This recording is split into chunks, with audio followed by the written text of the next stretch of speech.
Dear listeners, I ask of you to close your eyes and imagine with me for a moment. Imagine a world where both the magical and mundane coexist in a post industrial boom, swinging to the roaring rhythm of big brass bandstands and even bigger businesses. Imagine a world where most of its residents live in giant stateside cities that protect them from the harsh outsides in their own isolated and self-sustaining biospherical walls, made from the hollow corpses of deities long expired. Imagine a world where the blood of those old gods is fuel for the new machines, where magic is constantly on the cusp of arcane advancements and being pushed further and further and further along the limits of what it means to cast a spell. An elite organization, known as the Bureau of Occultic Observations, stands ready and willing to bear their fangs against these threats and where their malice resides. Hello, everyone. It has certainly been a while, hasn't it? But I come with great joy, and I'm here to tell you, we're back, baby.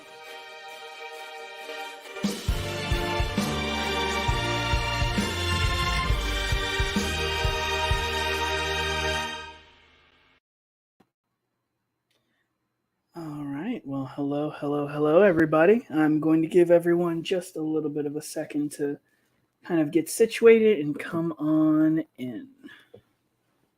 So, everybody who's joining, come on in. Welcome. And like I said, I'm going to just kind of give it a couple of minutes. I guess not, I should say a couple of minutes, but a couple of seconds.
All right.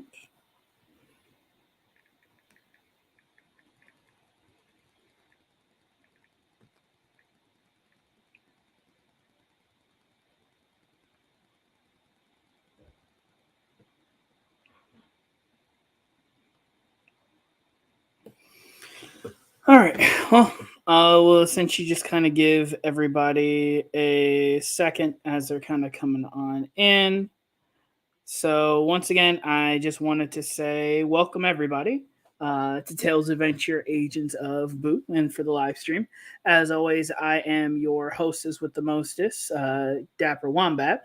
And like I said in our social media post, this is essentially going to be the last stream, at the very least, for maybe about a couple of weeks or so.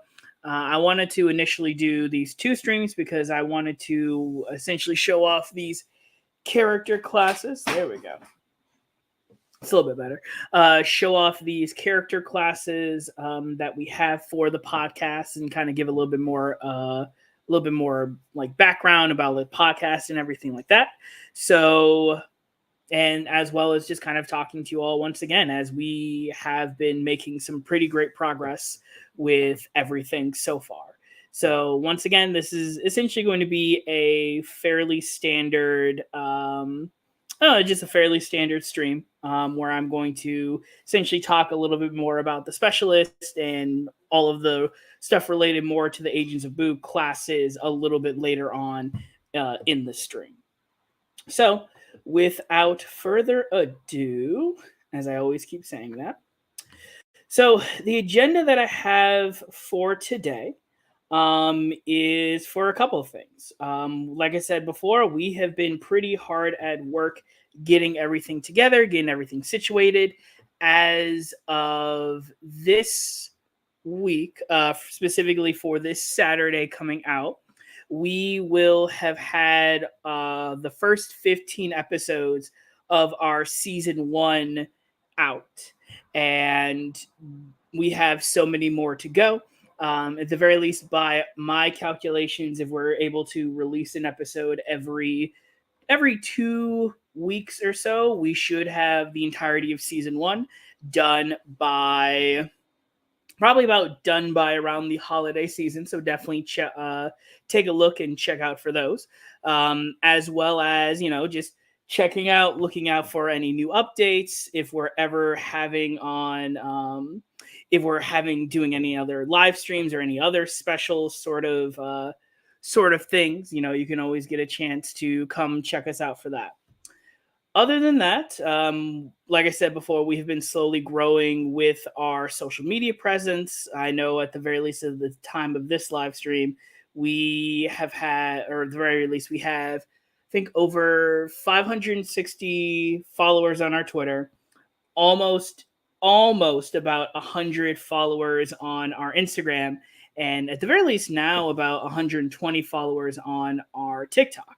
So that's always been fun. Like I said, it's always been fun to essentially help interact and just kind of hang out and just meet new people within this space. And so we're always thankful for that. As well as, I know for those who may or may not know, I was an administrative assistant for a job that has recently laid me off. And so I'm kind of working in between jobs. For the time being, I was wanting to maybe figure out a way to do something that would allow me to expand upon what I love, which is the TTRPG world, as well as, maybe making some form of payment with it. So what I have been doing is I actually have been behind the scenes working on making an account on startplaying.games. Now, for those of you that don't know, startplaying.games is, at the very least to my knowledge, I have just recently found out about this, but it is an online resource in which you can sign up, and either you are a player or a dungeon master, and you are able to essentially connect with other people around the sphere and around the internet, which is really awesome to think about. And especially just like how many, I don't know, just like seeing the creativity of everybody behind it, and just like how much this medium has grown, or just, I should even say, exploded within these past couple of years. And so the whole premise about that is you basically go on, you make an account, and then you can search and see if there are specific tags of a game that or a campaign that you're wanting to join in on. You get with a couple other people, or they have like specific seats and everything like that. So I'm a little bit nervous. I know it's like, oh well, Wombat, why are you nervous? Like you do podcasting, you do live streaming for practically for all of this. Well, I think for me, it comes still from the fact of like I will be knowing all of these people for the very first time, at the very least for a lot of times with it.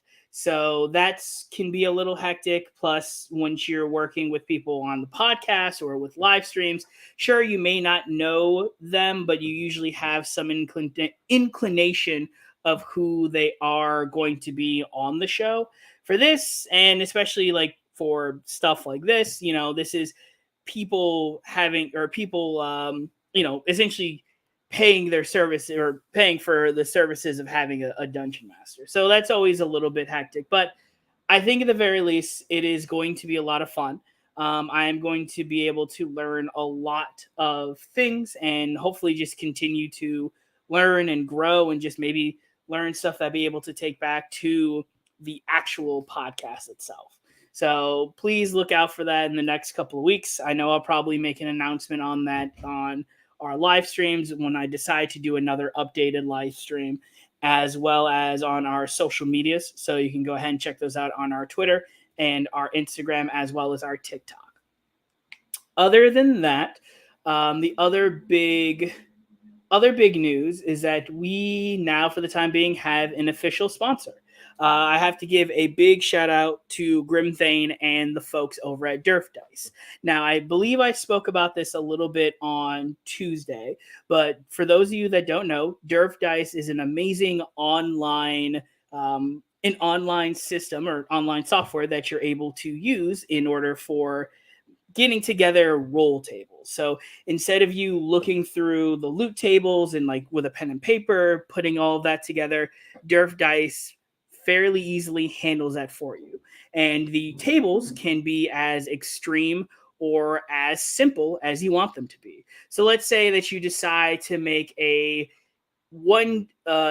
you want to make a table for I don't know, maybe you have like a from 1 to 20 and you have 20 entries that you want to have, and this is a table for things that players would find or like random crap players would find in dungeon delving, and you would essentially fill those slots, and anytime you needed something or like your players found something like that, all you would have to do is go into the software, click a button, and boom, it automatically makes the roll for you. It's super nice. It's really intuitive.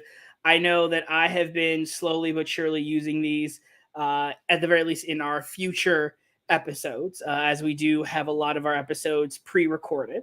But please go check them out. I will make sure to drop a link in the description below. But like I said, I highly recommend it, especially for dungeon masters who are always looking to kind of up their game and making sure that they keep everything nice and neat. This is just one of those very small things that you can essentially protect yourself, or not protect yourself, but essentially just help efficiently strategize how you want the rest of your mission or the campaign or what have you to put together without having to worry about this. So with that all being said, I think we have about two. Okay, hi, new people. Welcome in. And like I said, for everybody who is also pretty new here, please feel free to comment. I as much as I love and hearing the sound of my own voice, it's always nice to kind of get other people who are able to like, add anything, ask questions. Hey, how you doing today, bud? See, just like that.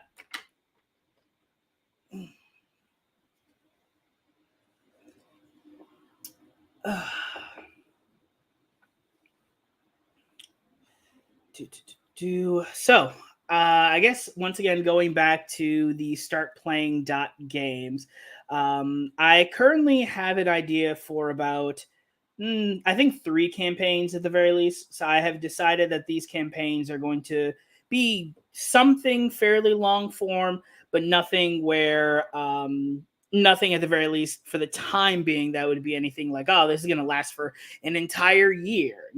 At the maximum so far, they're probably going to be about 12 to, maybe about 12 to 15 weeks long. Oh, I feel that so much. That's why I actually kind of have a lot of this natural lighting, because I really do enjoy, and especially because it's now getting into the season of where it's still hot, but it's also starting to cool down a lot more.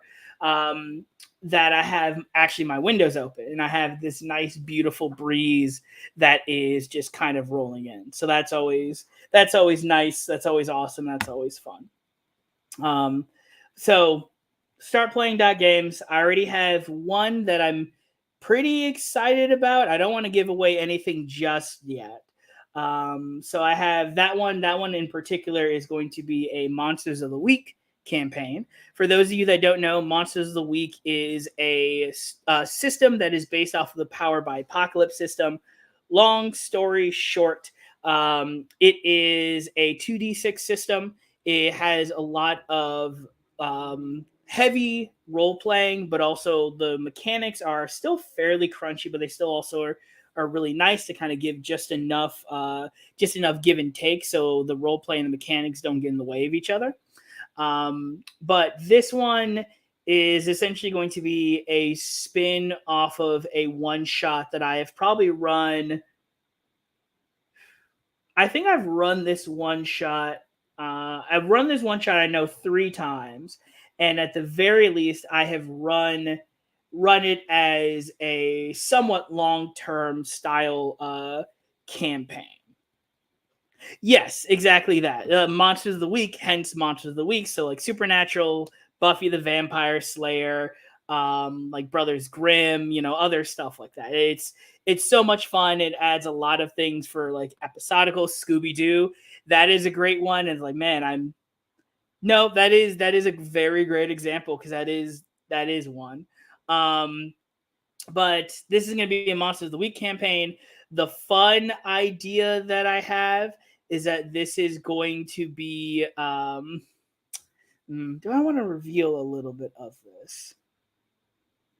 So I'll reveal one thing. It's going to make all the sense and no sense at the exact same time, which is what I love about it.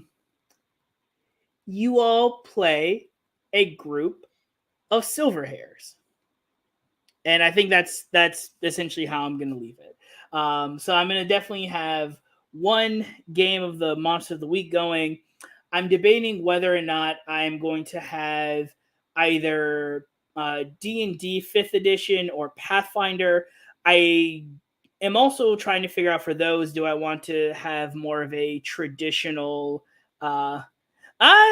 maybe. Yeah, maybe if you decide to join the table, or people who want to join when I put down the link, you can find out for yourself.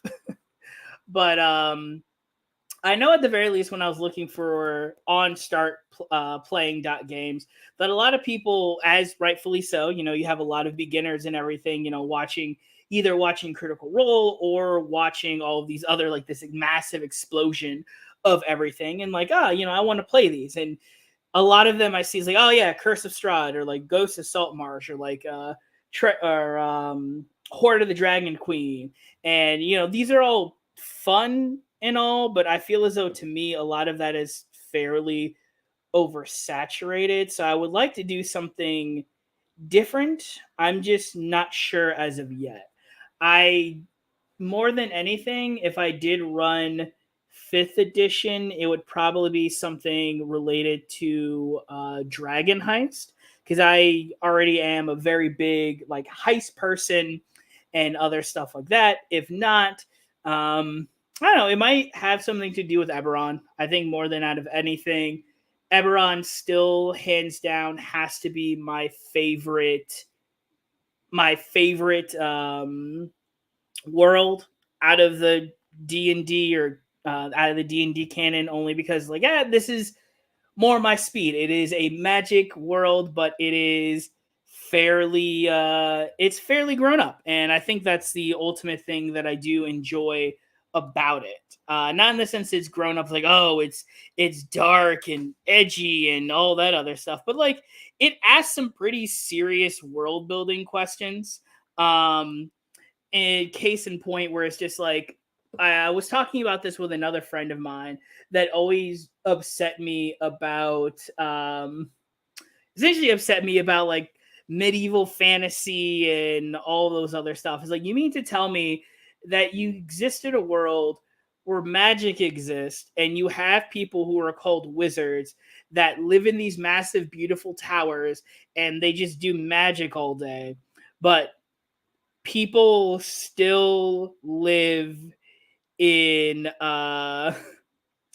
what people still live in squalor and people still have to throw their slop out in the streets. Like, you mean to tell me that you have people who are able to like heal, but the plague happens, suddenly everybody has a problem.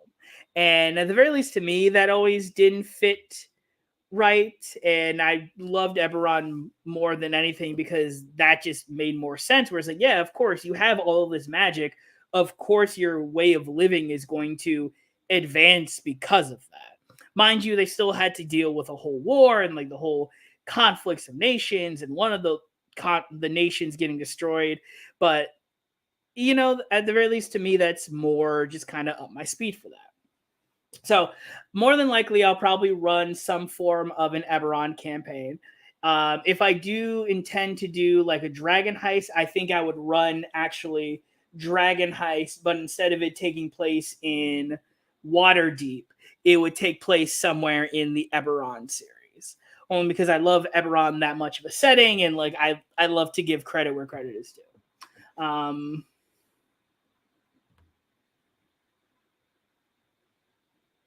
No, that is also true, but I think also that would be a very interesting one shot or a campaign, right? Like especially like if people were able to hoard magic like how people normally do for technology, you know, hoarding magic and riches, then that could be like a funny thing where like, oh yeah, no, like this is Eberron maybe like 75 years in the future where like dragons have now decided that they want a little bit more of the cut, and you do in fact have these conglomerate, these dragon, or like, you know, the dragon houses. And there we go, we already have the dragon marked houses with these conglomeracies, and then they just become more of what they already are, which are in essence mega corporations.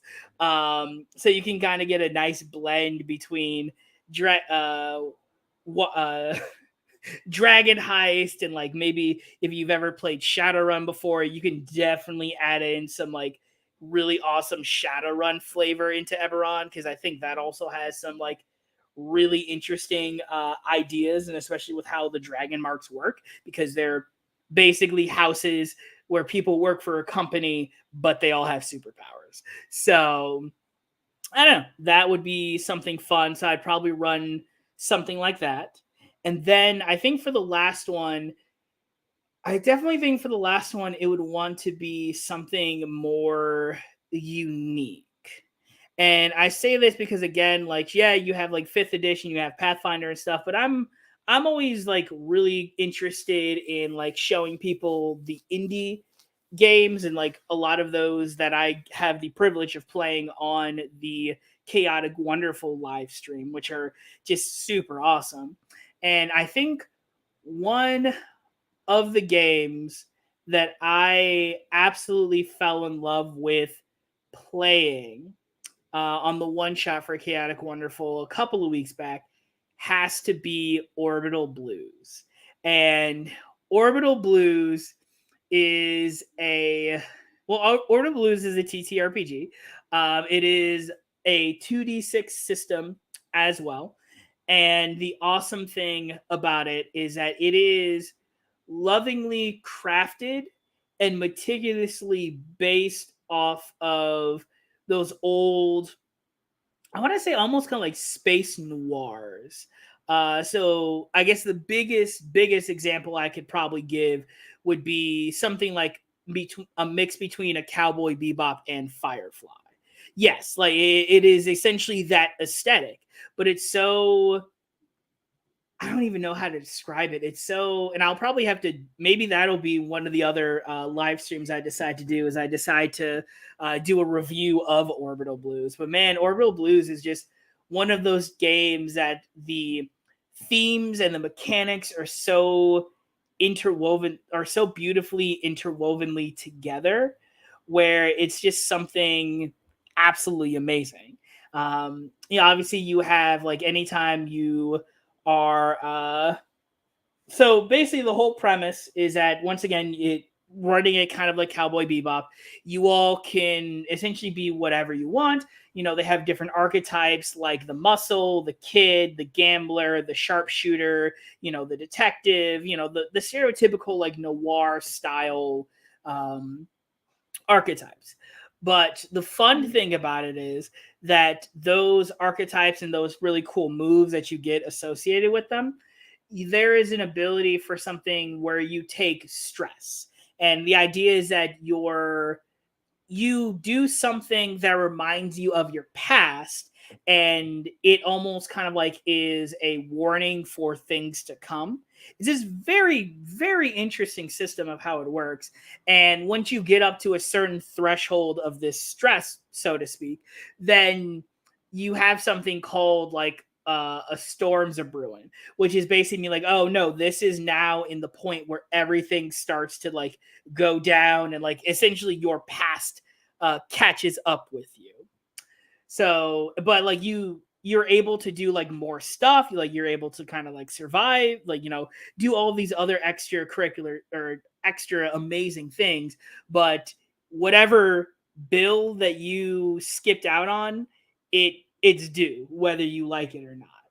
And the one shot that I was a part of was just so much fun. Like I can't, it was so tragic as well. And I think that was also the biggest draw with Orbital Blues.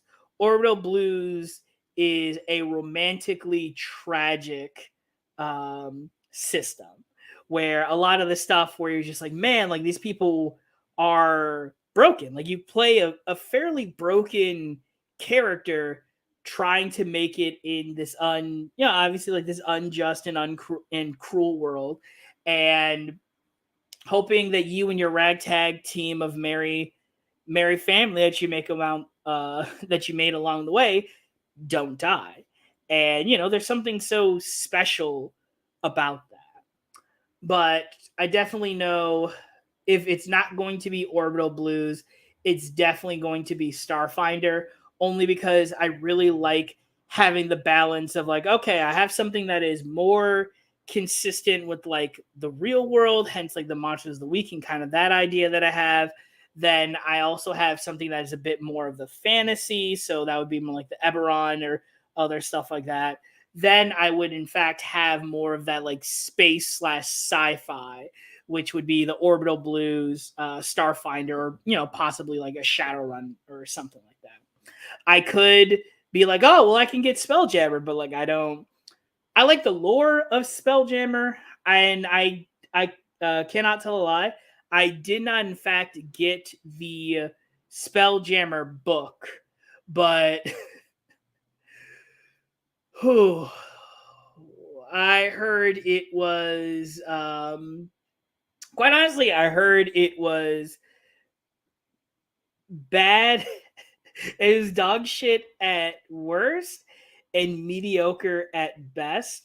And I think even taking out the whole conflict with the Haduzi and all of that other nonsense, it just seemed as though that it was this cool idea, but they didn't really do much with it, which again, I guess I'm gonna kind of go on a little bit of a rant, which again to me I feel as though is pretty on par with what Wizards of the Coast does, at the very least when it comes to things like that aren't within Forgotten Realms. Like, don't get me wrong, I understand that Forgotten Realms is like the flagship. I understand that that's what they are typically known and like sticking with the traditional fantasy. But at the very least, to me, it is shown that a lot of people were Yes, they did forget. They did, in fact, forget the space combat for vehicles. And I know in Starfinder, they do, in fact, already have those in there. So I think that would be something fun. For that, I would probably either be a Star Trek or a Star Wars style campaign. Maybe a mix of both, but I think I'm leaning more towards the Star Trek.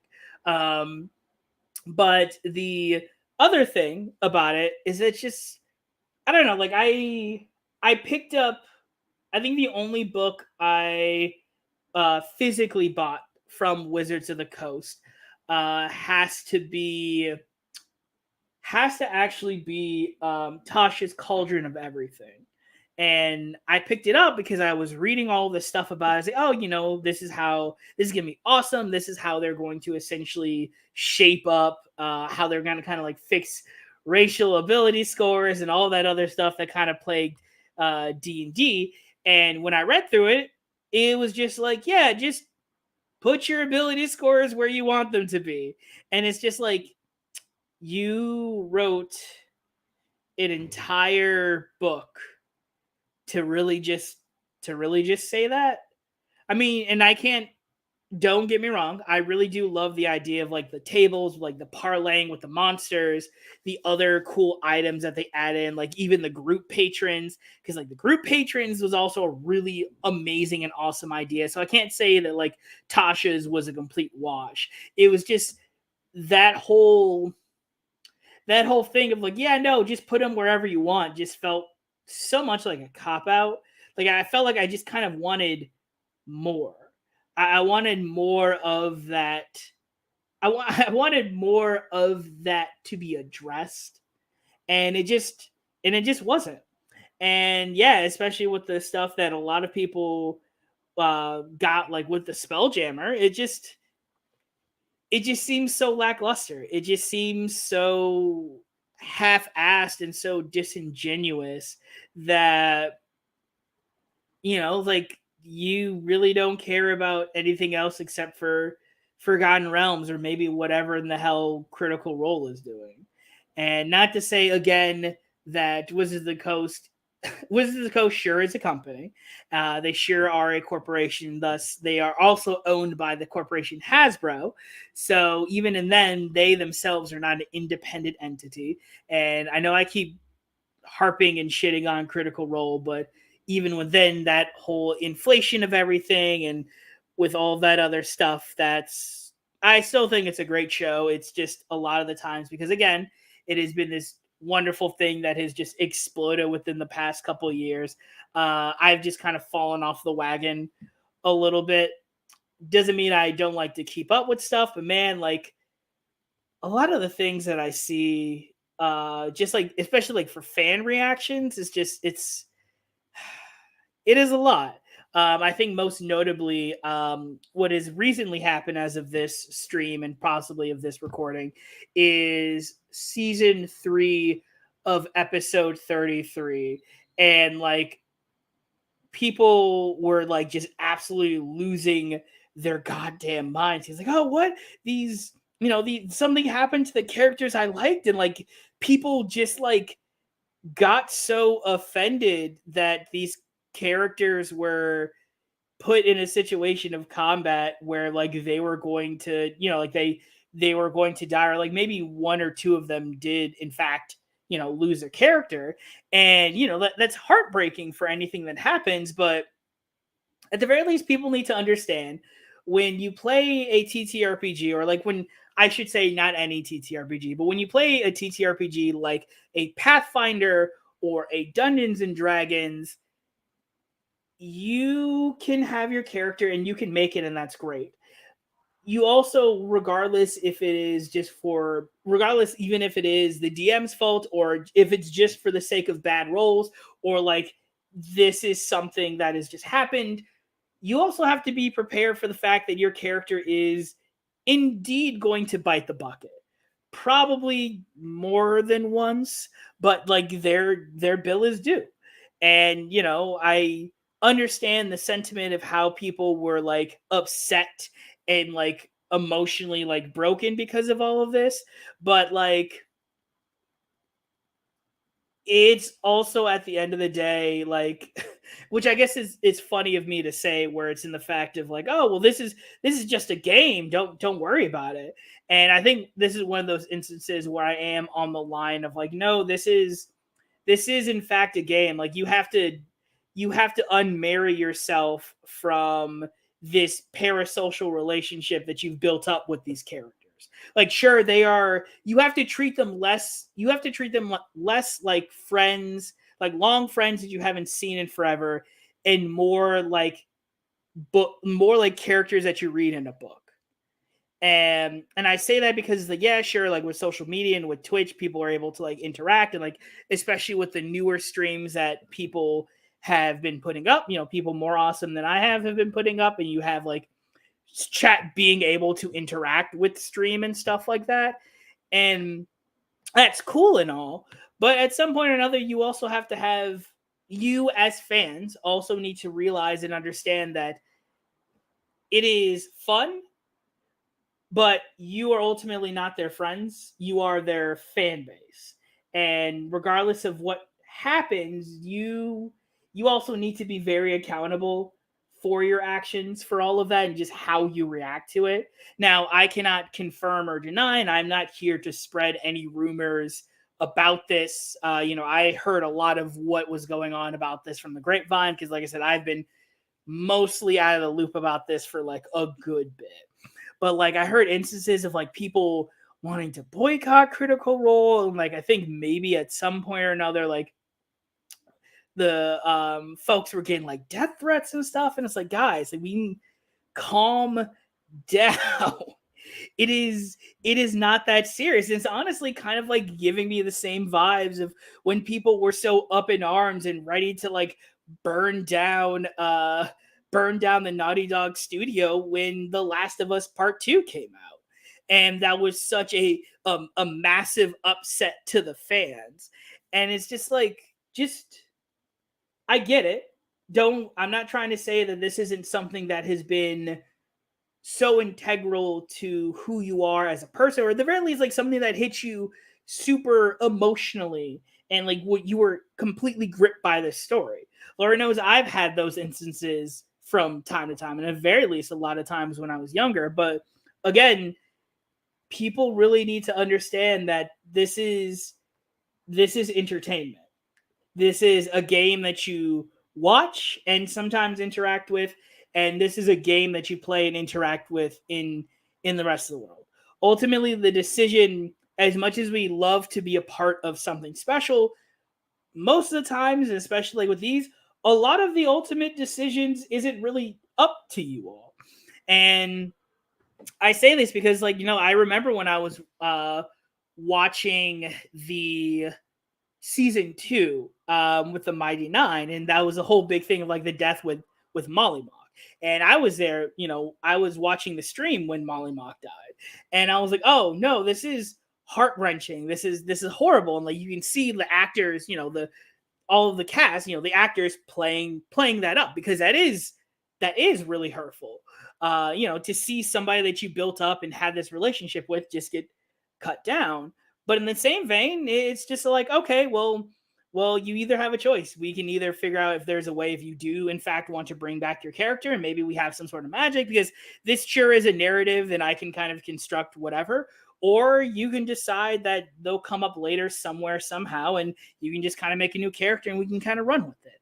And that's how we got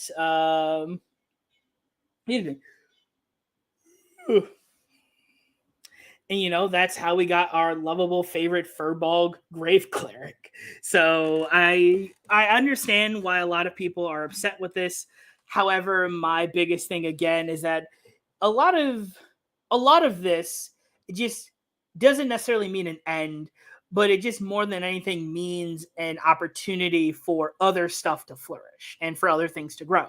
Again, it's the same exact thing of like, people, I think it's like some folks are getting like a little up in arms when like they were fighting like the Laughing Hand and Oban and all that other stuff, and it's like, okay, well, that's cool, but like that's to add the dramatic effect.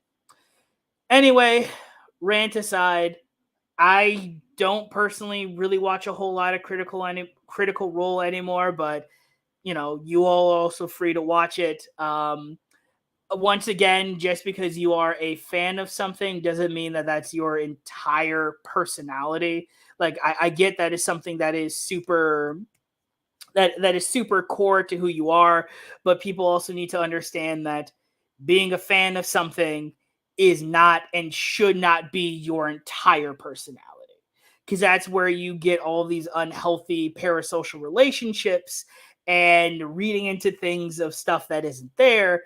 And not only does that open you up, if you are having this parasitic parasocial relationship with a creator that you enjoy watching, if the creator is not that if the creator is not on the up and up, that is prime target, and you're putting yourself in a very vulnerable position. And if the creator isn't, and if they do something that they don't like, then they're essentially facing some sort of retaliation for, essentially, because your feelings got hurt.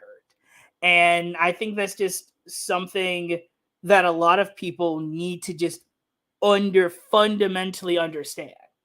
You can rant and rave and scream and swear about, they changed this character and other stuff like that, but like that's kind of also how that works a lot of the time. But getting off my rant about fans and parasocial relationships and everything aside, I think, as I am trying to figure out how to pull everything together, I think it is now time to reveal the specialist. So, case in point, as I was talking about for the streams, the specialist is my version of a rogue. Now, a lot of this takes from both 5th edition, 3.5, Pathfinder. Well, I mean, I guess that's the thing, though. But like, it's not necessarily just like, the character growth, but it's also in the fact of like, people don't want these characters to change because they themselves have known these characters for such a long time that they feel as though if they change, they're fundamentally a new character. It's like the whole. I want to say it's like the whole. Hey, how you doing? I want to say it's like the whole Theseus ship. I think that's the Greek philosopher question, where it's like, well, if you have a ship that gets damaged and you keep repairing it until all of the parts that were old are replaced, is it still Theseus' ship? I want to say that's what it's called, but like that's the whole premise. I just don't remember the actual name of it off the top of my head. But like okay, yes, I was right. The ship of Theseus. Thank you. So it's that whole ship of Theseus dilemma. And like I said, on the one hand, I understand it. On the other hand, like things have to change, or like, at some point or another, we as fans, yes, okay, I didn't know it was also called the grandfather's axe paradox, but that also makes sense. Again, like at the other with that, it's just like people also just kind of need to calm down, like sometimes a little bit, sometimes a lot. And just the whole Wombats rant being over, now I'm going to step off my soapbox for real this time, is that you need to be careful with who you're a fan with. You can be a fan of a particular type of oh no, sorry. So EK, because I'm doing this in something else, I'm actually both streaming on Twitch and on YouTube at the same time. So I'm able to basically talk to people on those different chats. So that's also pretty awesome. Yeah. StreamYard, man. StreamYard's actually like really interesting. And I love how I can just kind of do that. So I can have a conversation with everybody here. But at the very least, it's nice because there's only maybe a couple of people here, so I can do that. But yeah, but Wombat officially getting off his soapbox and moving on. Long story short, you can be a fan of something, just don't overdo it. Don't have your whole personality be based off of that fan base, and you just need to have other hobbies to like round yourself out, because that's a lot of the times where you get these very toxic insular fan, like obviously people are just going to be toxic no matter what fan base. There's always just going to be those that just live for this absolute drama, and at the end of the day they're all humans. There's not really much that you can do about it. But if you want to be a good fan, just protect yourself from that and just recognize that, like, hey, maybe I need to take a step back from this, right? Because sometimes that's also the problem with us, that we love and we want to support something so much to the point where it becomes incredibly hurtful and turns into this toxicity. um so Wombat officially getting off of yeah. I mean, like, it's not even the fact of being like, oh, go outside, go touch grass. Because, like, at the end of the day, that doesn't really help. I think more than anything, just being like, hey, it's okay. I understand where you're coming from with this. However, have you ever thought the possibility that, like, you might be blowing this 70% out of proportion? Right? Like, I think at the very least, if just kind of getting and acknowledging people to just kind of like, hey, let's bring it back a little bit, right? Like, these, once again, like, these people are doing this, they are making something that we enjoy, and they're doing this for our entertainment. But at the end of the day, like, these people who are playing these characters are still people, right? Like, we shouldn't get upset at folks who have these acting roles, and like, oh, we're now sending them death threats because we didn't like how they acted out my favorite character who I have in my head canon, right? Like, that's the part to me of being like, all right, like, this parasocial relationship needs to stop. Like, they're not friends with you. They're never going to be your friends. They're, for the most part, just going to just be your fans, or you're just going to be their fans, and that's fine. That's just fine. But oh yeah, sure. What's up? Ek said on Twitch says, actually, if I may, something I read on Twitter the other day strikes me as pertinent. So yeah, what's up?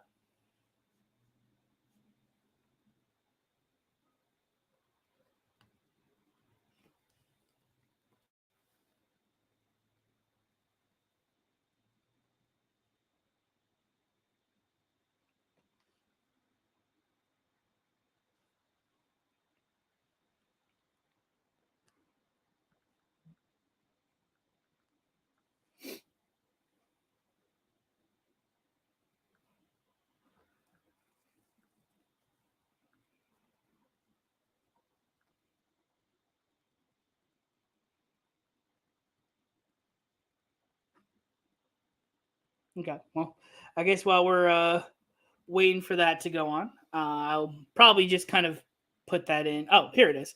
Hmm, okay, so he says. So here's the thing. Oh, actually, let me. Oop, there it is. So here's the thing. We're content creators, right? We're not making things for them. We're making things for ourselves and sharing it with them. We're inviting them along for the ride. In essence, not making them a birthday cake. Ooh, that is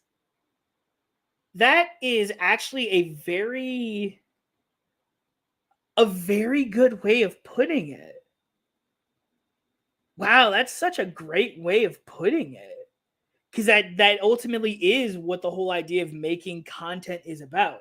We from whether it's like you want to be famous and you're like, oh, you think this is going to be something that's going to take you to the moon or whatever, or like this is something that you just decide to do. You're not writing it, like, at the end of the day, you're not really writing it for anybody except for yourself, and you're sharing that with other people. That is, yeah, you're inviting them along for the ride. That is a great way of putting it. That is a very great way of putting it. And so that means that, again, for a lot of fans, just trying to make sure that you yourselves are not trying to be a backseat driver when you yourself were just invited to go along on the ride. So no, thank you for that. I think that was very insightful. I think that was actually pretty awesome to say, and I think those are some really great words of wisdom. So, with all of that out of the way, and now me, for the third time of me saying at this stream, me stepping off my my soapbox, let's get into something fun like Agents of Boot. So, the Specialist. Like I was talking before, it is a mix between a couple of different flavors of Rogue. From the flavors of Rogue dealing with the 3.5 and 5th edition Pathfinder, also that I've played now, like Shadowrun and other things like that. I wanted to make the Rogue, or I guess in this case, the Specialist, feel unique. And I think a lot of the times, again, kind of me going back with Wizards of the Coast, especially with 5th edition, they did a lot of stuff to innovate the system. Hey, welcome in. Hello, hello, hello. So glad that you're here. So they did so much to innovate the system, but again, a lot of the classes felt pretty, I don't know, I guess pretty lackluster is probably the word for it.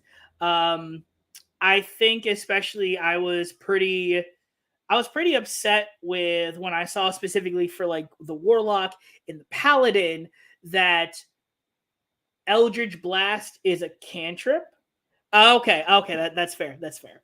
That Eldritch Blast is a cantrip and not a class ability like it was in 3.5, or I think it was in Pathfinder. I haven't played a Warlock in Pathfinder. And that smite spells, something that is supposed to be for the Paladin, depending on your build, or like depending if you are a Zariel bloodline tiefling, which in that point I will give respect to, because that does make sense, because Zariel was indeed like a fallen angel that turned into a demon, so that's fine. But like, no, you could just pick up these other smite spells, and I'm like, well, that's kind of, I don't know, that's kind of disingenuous, because like, oh well, I can be a paladin, but like I can pick up these smite spells from somewhere else. So a lot of the reworkings for my classes, I wanted to kind of keep those in mind, wanting to make sure that even though they are going from levels 1 to 10, they very much are on a much shorter leash, or I guess not shorter leash, but they have much more content, much more variety in them. Case in point for the Specialist, when I get into it, one of the features that I've been trying to balance out, and I took a lot of inspiration from 3.5 and from Pathfinder specifically, was the Rogue. I want to say they were called knacks or they were called traits, but essentially the Rogue every couple of levels is able to pick up this ability that is essentially somewhat of a, I wouldn't even say it's like a feat. It's almost like 1/4 of a feat. So like maybe if they do something, like maybe they make like an acrobatics check, or like, if they're in melee, if they make a grapple check, they can like reposition themselves, and other things like that to make it more cool and interesting. So I was like, oh, okay, cool. Well, let me definitely try and do something along with that. So what I ended up doing, and what I am going to share my screen for, so please hold. Boop. Boop.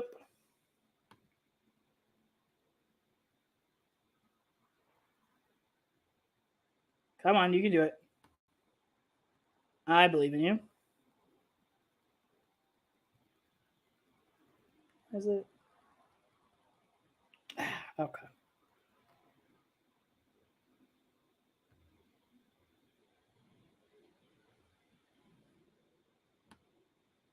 There we go.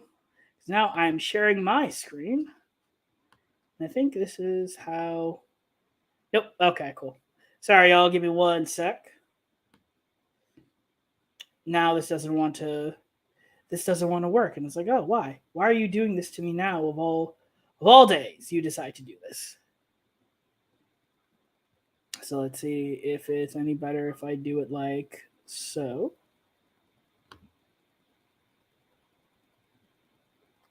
No, that's also very true. That's very valid.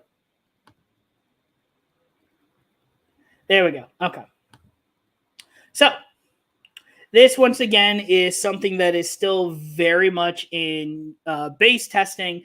Like I said, we have on board with us the ever lovely and urban nomad who plays Pax Ali, who is the roguish rogue, lover of life, dealer in death, and just wants to be your friend, but also still will not hesitate if given the chance, or I suppose if needed to kill you. Um, so that is one of the things for that. But especially when talking with an urban nomad and like how we wanted to put this together. Um, oh, that's interesting. Interesting. Okay, well, I guess I'll have it up here like this. So you can kind of scroll through. That's so weird. I guess now I can actually see what everybody else sees. Huh. But, oh, you know what? I know what it is. It's something in StreamYard, isn't it? Yes, it is.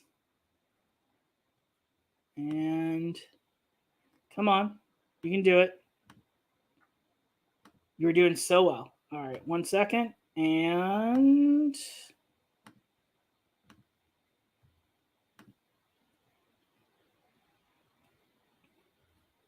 there we go. Okay. So this is a lot better. So this is what we have for the specialist.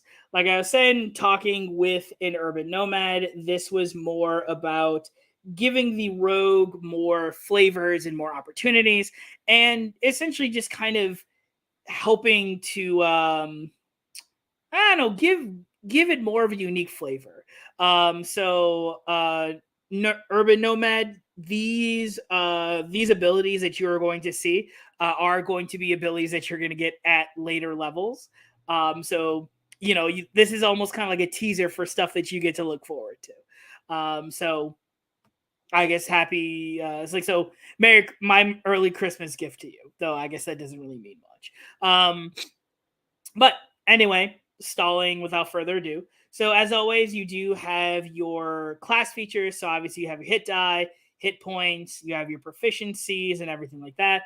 Once again, as I said, you have your skill focus, which essentially means that anytime you have proficiency in a skill, if you already have proficiency in one of the skills that are listed here, I'll have to put I'll put something here, maybe like a up to a maximum of like maybe 5 or 4 skills, then you get to add a +2 bonus. Once again, I think that might be something that might be changing, especially because like that seems a little bit unbalanced. But I'll have to deal with that later, since all of this is still very much in testing. Um, so for the first abilities that you get Skullduggery, Sneak Attack, Thieves' Cant, and your actual first archetype. Once again, a lot of this stuff for this, especially because you only have 10 levels to work with, all classes, unless stated otherwise, get their archetype at first or at least second level. There's no you get it a third. No, it's either first or second level. But Skullduggery, this is essentially how I wanted to rework Reliable Talent. I thought Reliable Talent was cool, but to me, again, it seemed pretty. I don't know. It seemed pretty broken in the fact of the matter that just got you could just double your proficiency, so you could get like expertise and all of this other stuff. So I was like, this doesn't fit with me well. So here's what I came up with for Skullduggery. So Skullduggery, you gain a heightened knowledge of pertaining to a specific task and reliable skill set or tool proficiency that has come from your line of work. When you make an ability check in a skill in which you are proficient in, you can roll the d20. You can treat a d20 roll of a 2 or lower as a 3. So this is essentially like you have one skill that you are really, really good at, which to me makes more sense of it being like this is your reliable talent. Like let's say if you have a rogue that's like, oh no, I'm the best in the biz about this particular thing, And it's like, well, this basically means that you are, because out of anybody who else does it, unless they have that particular specialty, um, you you don't fail, essentially, because that essentially says no matter if it's a 2 or a 1, you treat it as a 3. So that just means that no matter what you do with this talent, even if you suck at it, even if you roll a 3, you do not like critically fail with this. Which, again, at the very least to me, makes it in the sense that seems pretty reliable versus you being able to just double your proficiency bonus and add it to it. Especially when you get to level 20, because that becomes like a plus 12. Um, and the other, oh yeah, no worries, no worries. Take it easy, man. Thanks for showing up.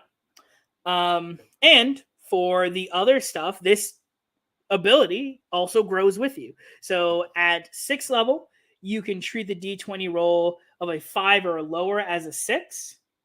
And then at 9th level, you can treat it as a 8 or lower as a 9. And I really liked this because not only is this really nice even number, but also it also goes back into the, I think it's the 10th level ability where a rogue can't roll any, like in their proficient skill, they can't roll anything lower than a 10. So if you have your expertise and your reliable talent, that already means that you are, excuse me, that you're already having all of this, and like you just have these bonuses, and it's like that just seems so overwhelming, that just seems so unnecessary. So I'm like, I just didn't like it.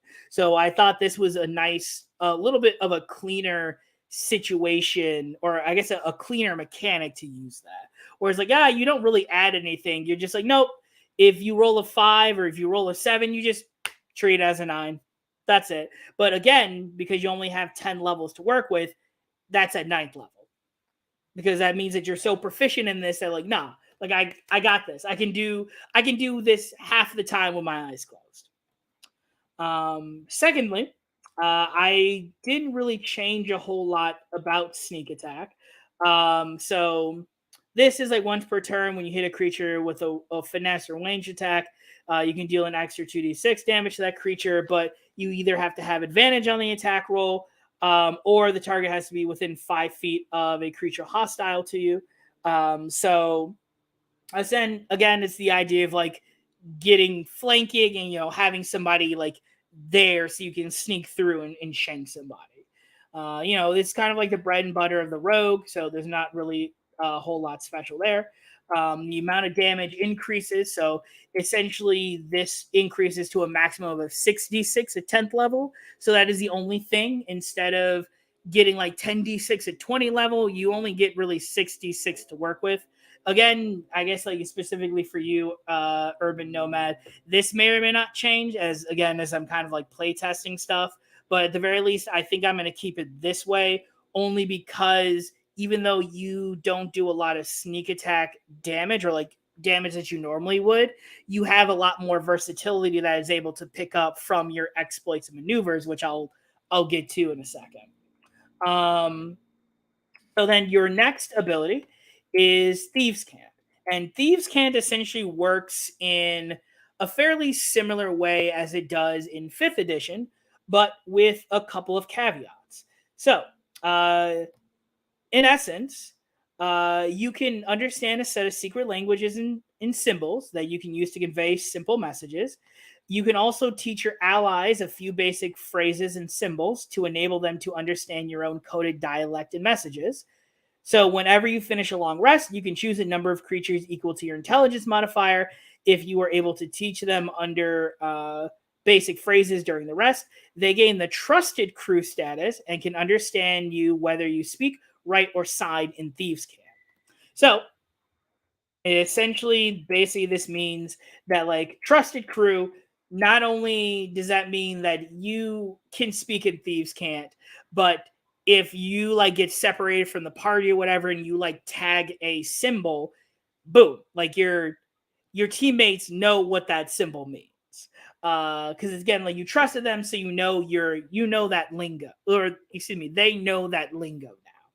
Now, change dialect essentially means that you can change your specific dialect of that thieves can.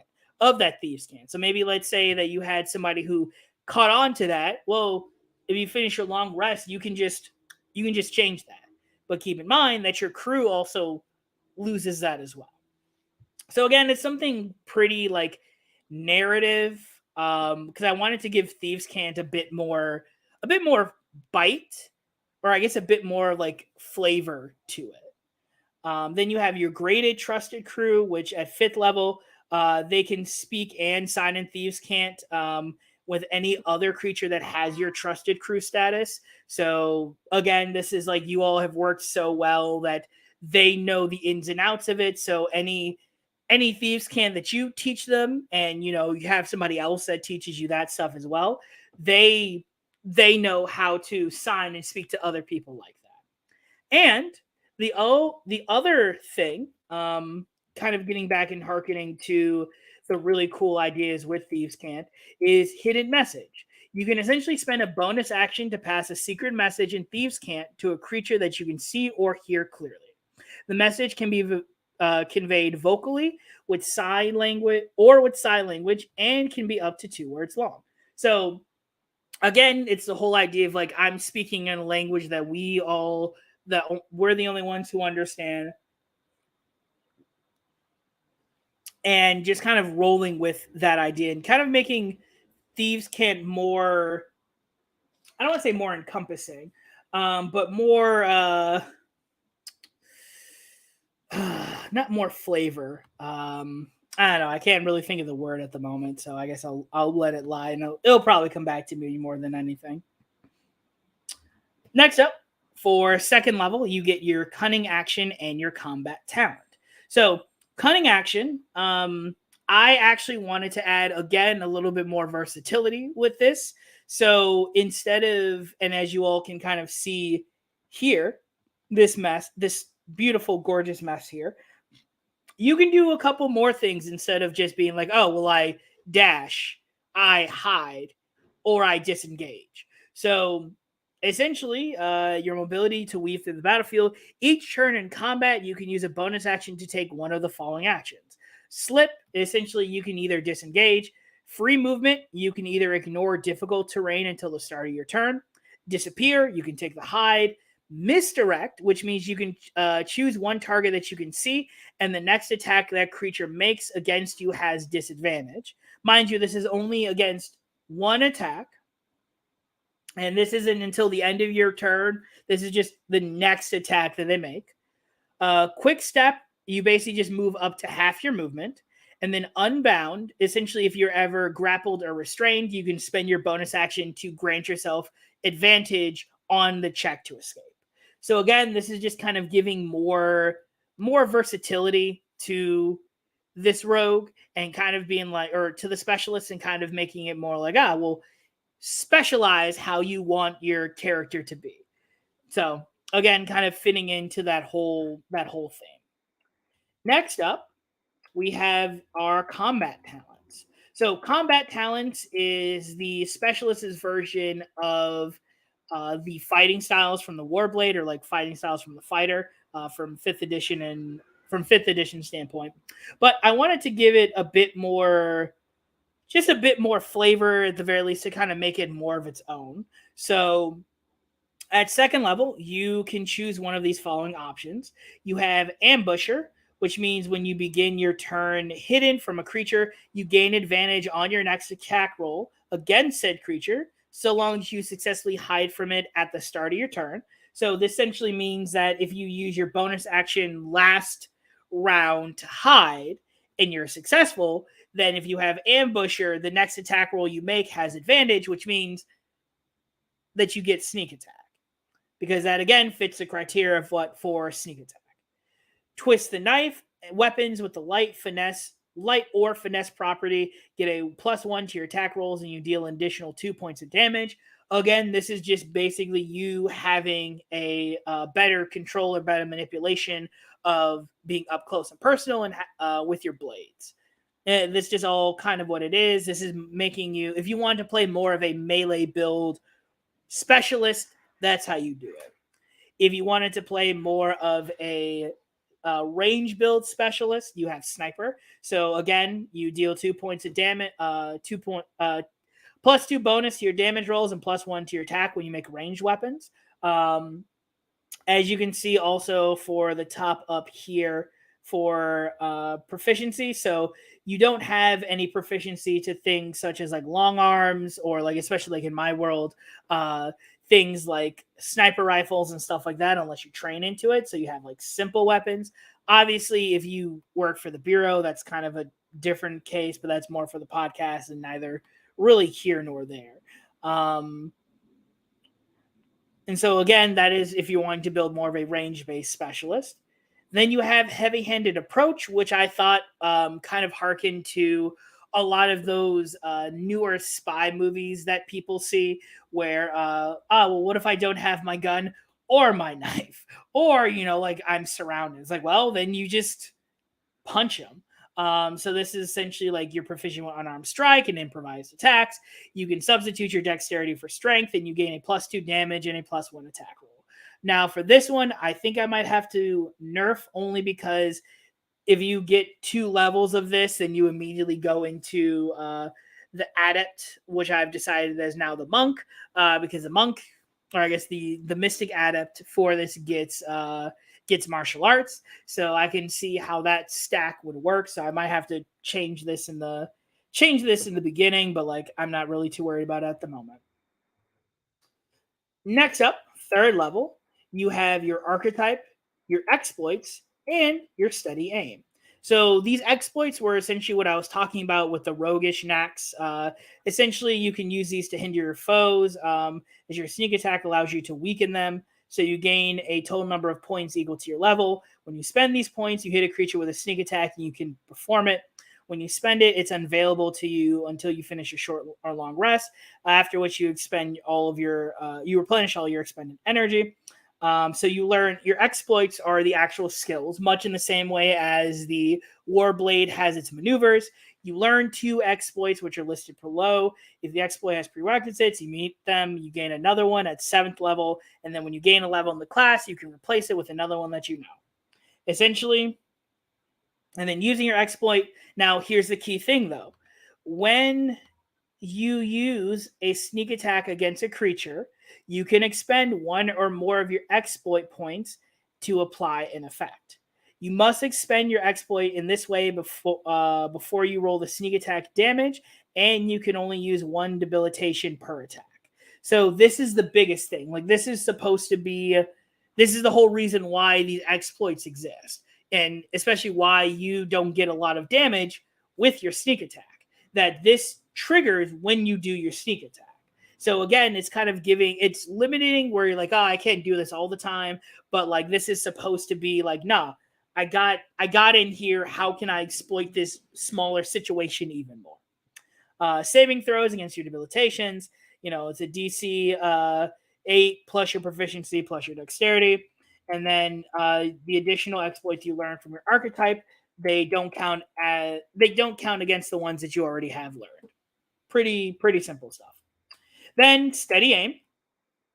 At 3rd level, as a bonus action, you can grant yourself advantage on your next attack roll on the current turn, and then you can use this bonus action only if you haven't moved during this turn. And after you use this bonus action, your speed becomes 0 until the end of the current turn. So what does all this mean? Basically means use your bonus action, you stand still, and you get advantage on an attack roll. Mind you, I may or may not decide to change this later on, but I kind of left this because I really like this idea, and I think I might give this to the Slayer as well. But like I said, there's a couple other things that I have an idea for. 4th level is your character improvement. As I said, that's either with your proficiency or with your skill mastery and other things like that. So I'm gonna gloss over that. 5th level is where you kind of get a couple of fun things. So 5th level is where you get your defensive talent. So you can essentially choose one of the following. You either have bladed defense, which means when you attack with a melee weapon in your one hand, you can use the dodge action as a bonus action. So this is kind of like giving you a parry like ability, or uncanny dodge. Whenever you are hit by an attacker that you can see, you can use your reaction to have the damage from that attack. So it's the idea of, do you give the attack disadvantage, or do you take the attack but you can have the damage? It's kind of like, how do you play this? And again, notice it says that when you have a melee weapon, and that this one just says any attacker that you can see. So any other have different situations for either one. So the choice is again up to yours and how you want to build your specialist. Then you have Blade in the Dark, 5th level. Beginning at 5th level, you can attack twice instead of once when you attack. This should be use the attack option. When you use the attack option on your turn. Additionally, when you meet the prerequisites for your sneak attack, all your weapon attacks score a critical hit on a roll of a 19 or 20. So essentially, anytime you use your sneak attack, boom, you have the potential of rolling a 19 or 20, which again gets into the fact of like having that advantage.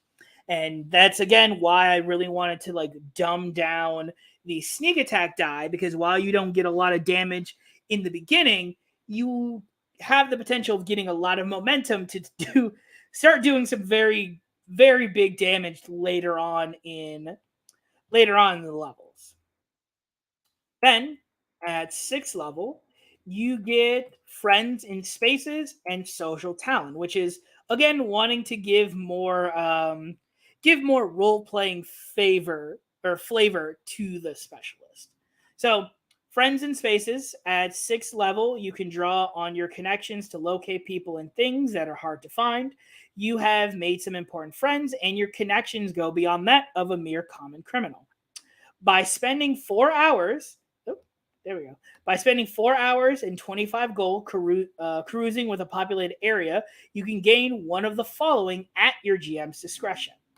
1, knowledge of the profession, a recent location, and the affiliates of a humanoid creature who currently resides there. So it's essentially like you cruising around the town being like, hey, who do you know? How we're looking for this guy. Do you think, yeah, we're looking for this person. Ever heard of them, so to speak? Um, then you have either access to rare or illegal goods and services that are available. Again, this is kind of more like, I know a guy. I know a guy who gets their magical items that fell off the back of a truck. Because again, like, to me, I thought that was just that's such a funny idea to be like, yeah, no, I know this guy. I have some contact with him. You can either offer the offer of employment from a criminal enterprise that you know. So again, this is kind of getting back into like, you have criminal connections. And then the last one is access to a hidden pathway or entrance that is known to your connections. So again, anybody that you are connected with, maybe you kind of spend some time cruising around. You're like, oh yeah, there's this hidden pathway that you can do this. Oh yeah, for sure. That's also why I wanted to. That's why I wanted to really write these, and again, give some ideas for making it more social. Because not only do you get that, but you also get your social talent. So essentially, like, these could potentially stack, which I'm really excited to kind of see how that works. So your social talent, you essentially get, you can choose one. You either get distraction, which means you gain skullduggery on performance checks, and you can use an action to make a performance check opposed by the insight check of a creature. On a failure, that creature has disadvantage on perception and a -5 to its passive perception score until the end of its next turn. So again, this is very much you being like, oh, look at me, I'm flashy, I'm a distraction, and like, I have the talent to back it up. So even if you don't have proficiency in your performance check. Then Veil Threat, you gain skullduggery on intimidation checks, and when you succeed on a verbal intimidation, creatures other than the target of your check don't recognize your hostile intent. So that sounds a little weird. It sounds a little wonky, but like maybe sometimes, maybe something you're playing a cat and mouse game and you make an intimidation check to somebody, but they also don't want other people knowing about it. So it's almost kind of like I know what you know. So there is that. So again, kind of picking out which ones that you would like. Then seventh level, you get your lightning reflexes and your archetype. Your lightning reflexes allow you to avoid harm when you are hit with an attack from your attacker that you can see, or if the subject allows you to make a dexterity saving throw to avoid taking damage. You can choose one of the following benefits as a reaction. So while you are not wearing heavy or medium armor, you can add your dexterity modifier twice instead of once to your armor class, potentially turning it into a hit or a miss. So again, this kind of gets into either using that uncanny dodge or like that bladed defense, where as a reaction you can just add your dexterity modifier twice, or when it is against a dexterity saving throw, you can double your proficiency bonus to the dexterity throw, possibly turning the failure into a success and taking no damage. But however, the biggest thing is you got to recognize is that it doesn't say if you fail, you take half damage. So that's the only thing that you need to worry about. Because I like uncanny dodge, but like to me, I felt as though that this was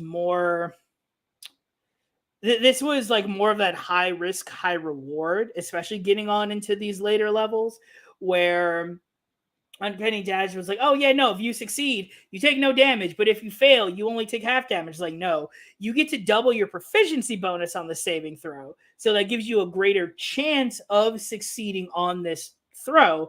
However, if you do fail, no, like this is it catches you before you're able to move. So just keep that in mind going forward. Eighth level, you get your another character improvement. Ninth level is when you get your other archetype and your observational talent. So your other observational talents are tricky interrogation. You gain skullduggery in deception checks.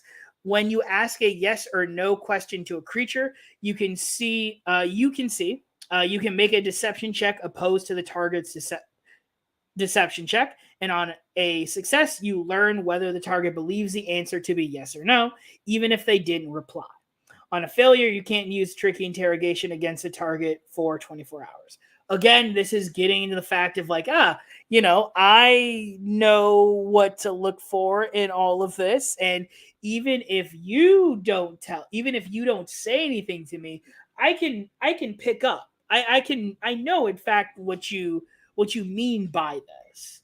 Um, then you have quick frisk, sleight of hand checks. You can touch a target to learn what they are carrying, and you make a sleight of hand as opposed to the perception. On a success, you learn what types of objects they are carrying. If they're carrying coins, you know the approximate number, and then for the next 24 hours, any sleight of hand checks you make against that target have advantage. On a failure, you can't use quick frisk again against that target for 24 hours. So again, this is like, I'm like doing a sleight of hand or I'm like palming somebody on the street. You can know whether or not they have any like weapons, any coins, if you're wanting to steal them, other stuff like that. And then spot tell.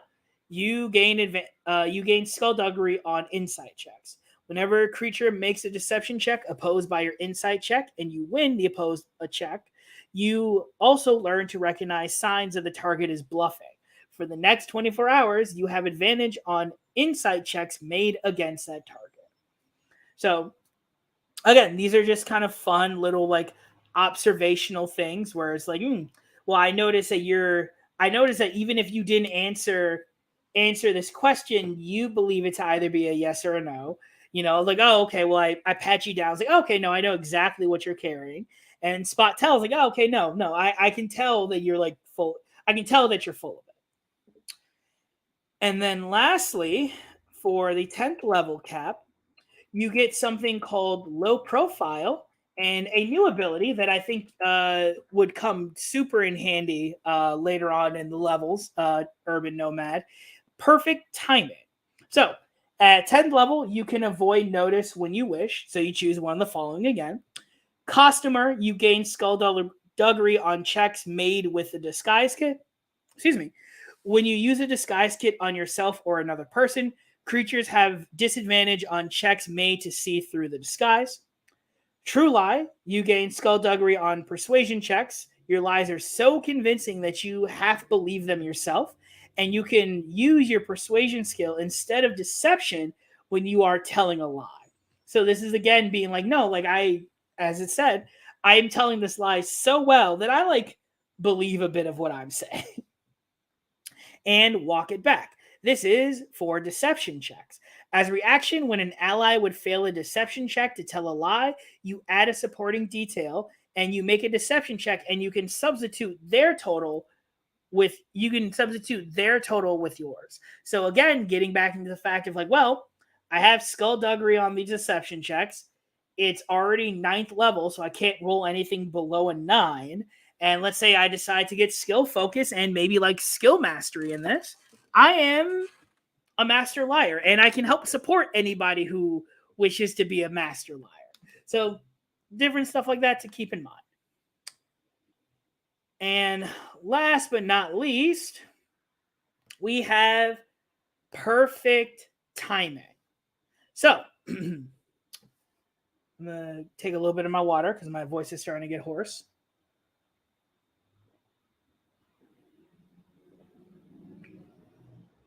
Ooh. So perfect timing. Beginning at 10th level, you are ever vigilant and you have perfected ways to be cunning much faster.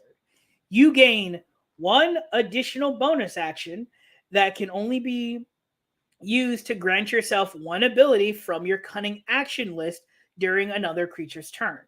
You can use this ability 3 times and regain all expended uses when you finish a long rest.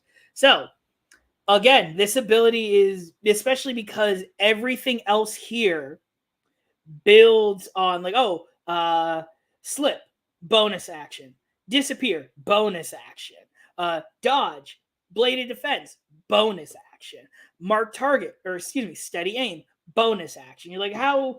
I don't have enough bonus actions to use all of these at once. And I say, well, that's true, but that's why at 10th level you gain the ability to grant yourself an additional bonus action and you get to use it 3 times per long rest. I thought that was a fun capstone, especially because of how many bonus action abilities you get as a specialist. So I could also see some really awesome combos. Maybe you do like a steady aim and like a bladed defense or something like that. So, this is just kind of other fun things to think about. Exploit list, I'm going to kind of give a couple of the ones that I enjoy. So, like deny reaction, spend 1 point of exploit to prevent your target from reacting. So, they must make a constitution. They're not able to take reactions. Disarm, you basically like make them drop an item that they're holding. Hamstring, you basically reduce their walking speed by 10. Sweep the leg, you essentially trip them. Cripple, you essentially you have their speed, and if they fail a strength saving throw, they get knocked prone because of the sudden force.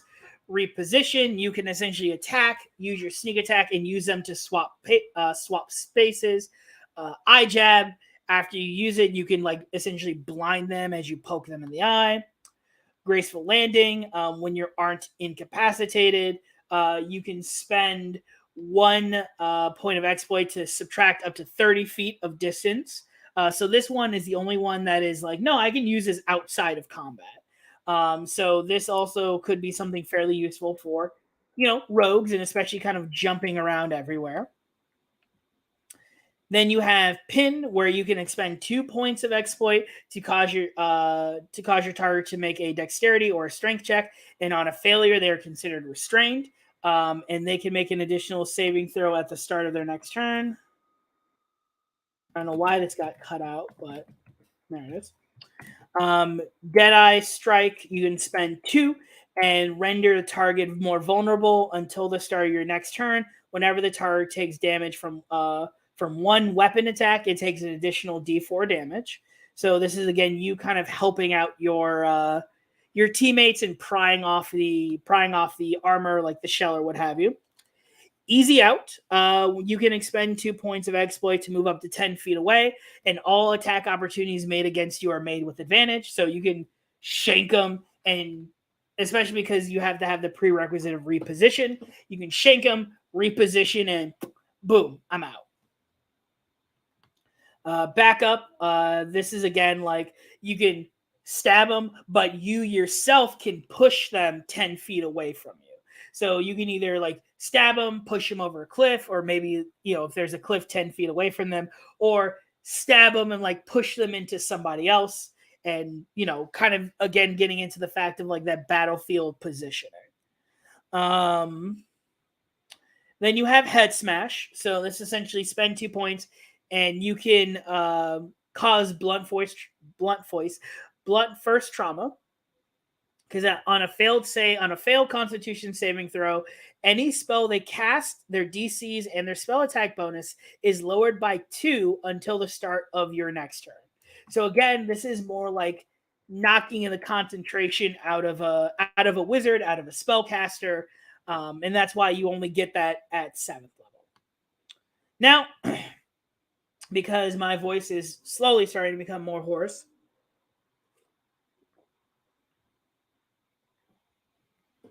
excuse me, I am going to finish up with the archetype here, specifically for what an urban nomad plays on the podcast, which is known as the Fatale.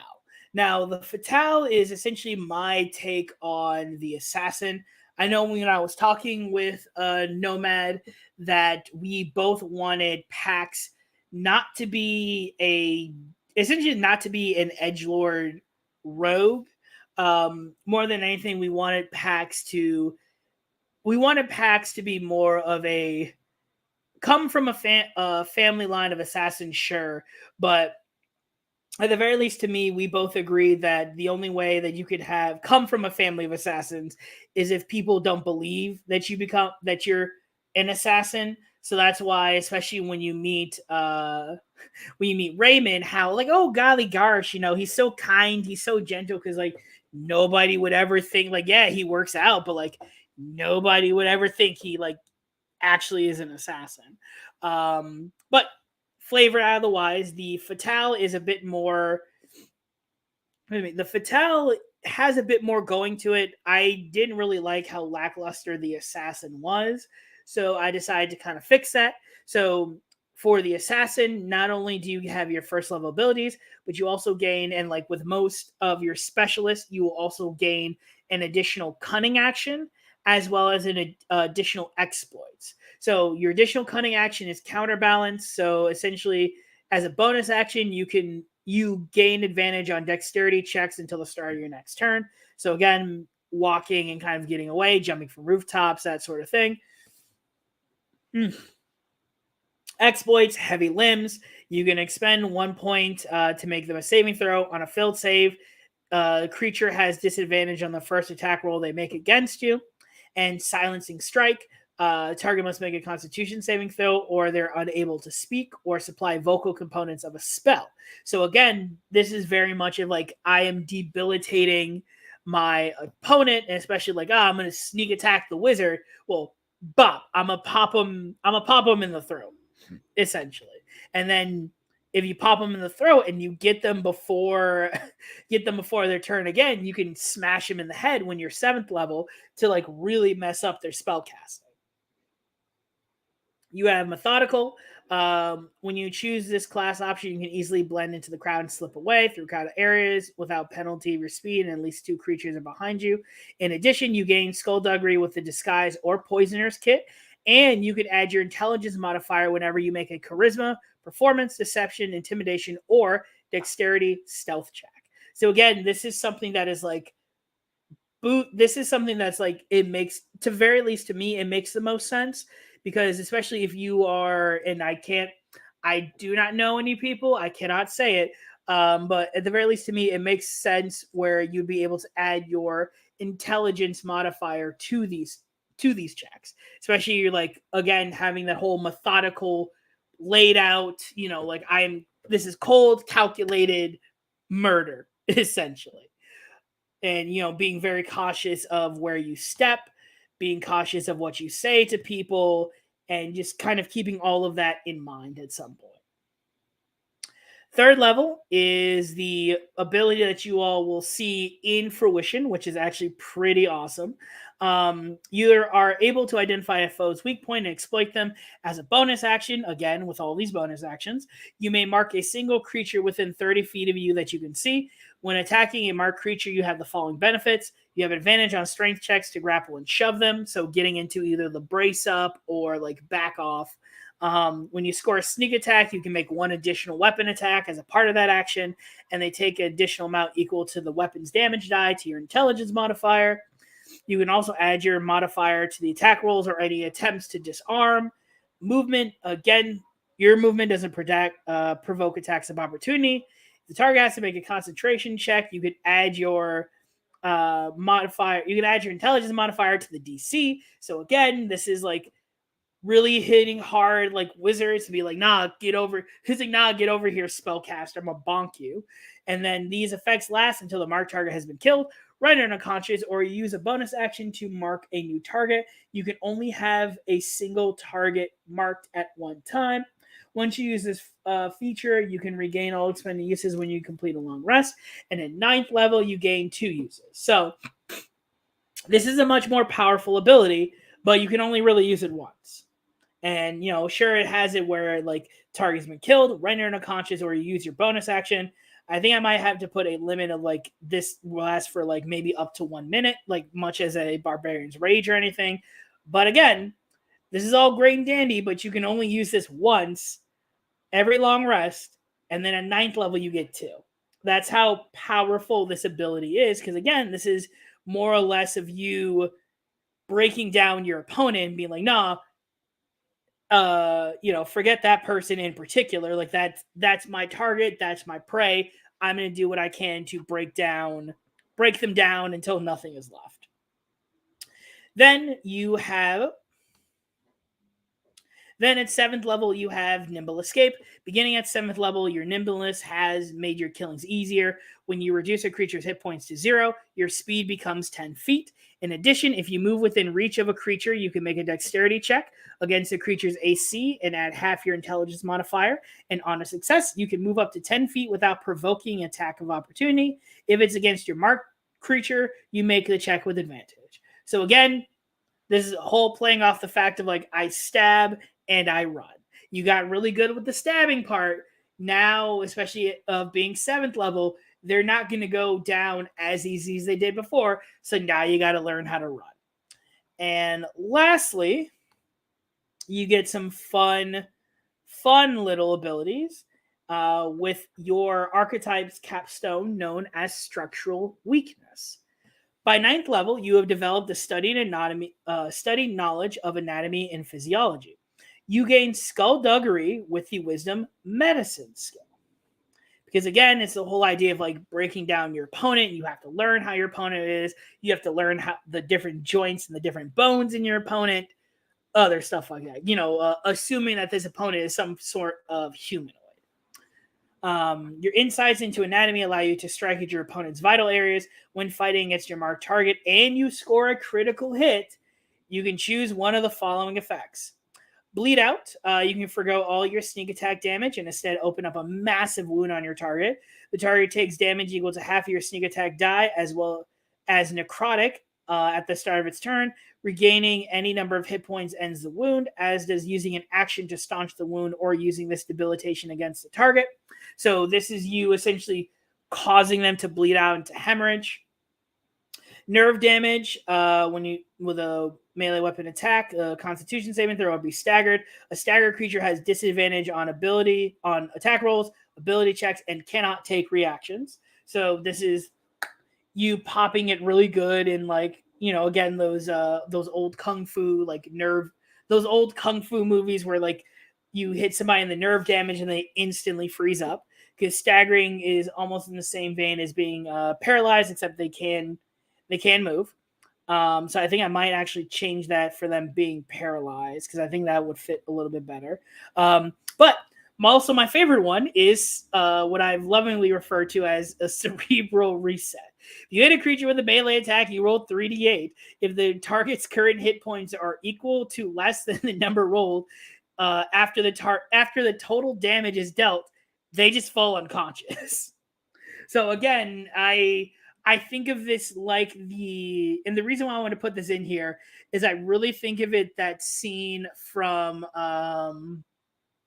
the Avengers where Black Widow is fighting the Loki controlled Hawkeye, and she's like, "I'm really sorry I have to do this," and she grabs him and just bing, just slams his head into the railing, and he just falls unconscious. And she called it a cerebral reset. So like to me, I'm like that is something in fact like a fatale or like an assassin would do, especially if like maybe they don't need to kill their target here, maybe they need to take it somewhere where it's like, nope, after I do this damage, go to sleep. So but other than that, I have some other fun archetypes ready together. Like you'll see here that I have one in the making called the cut purse. Essentially having this based off of a lot of other archetypes from the rogue. I am definitely thinking of having other archetypes such as like the investigator, which would be more of like a detective. I'm thinking of maybe having something like the dark hand, which would be a warlock equivalency of the rogue. Maybe like a divine, like a counterbalance to that would be the divine hand, which would be the divine, so maybe like a paladin version, and then having an arcane trickster. I think the idea for the arcane trickster I would have, instead of them doing like just illusion magic, I feel like they'd still be able to do that. But I really enjoy this cool idea where if they do get spell slots, they regain them once per long rest. However, if they attack a magical creature, they have something called Spell Thief that essentially, when they do sneak attack to a creature, they essentially just steal that magic, and so they regain a number of they regain a number of spell slots equal to like their level or something like that. I don't know. Like I said, I have a lot of other things. I have a lot of other ideas that I want to work on, and kind of getting a chance to. But I think that will be the end for the stream today. So I wanted to say thank you so much for everybody who was able to jump in and pop on. I know this was so much fun as always. And like I said, just keep a lookout for other new and fun updates that we're going to be having for the Agents of Boo. As always, I hope you all have a wonderful rest of your day. Make sure that you follow us on our Twitter, our Instagram, our TikTok, as well as here on our Twitch and our YouTube channels. But without further ado, my name is Dapper Wombat, and I hope to see you all soon. So have a good one, everybody. Take care.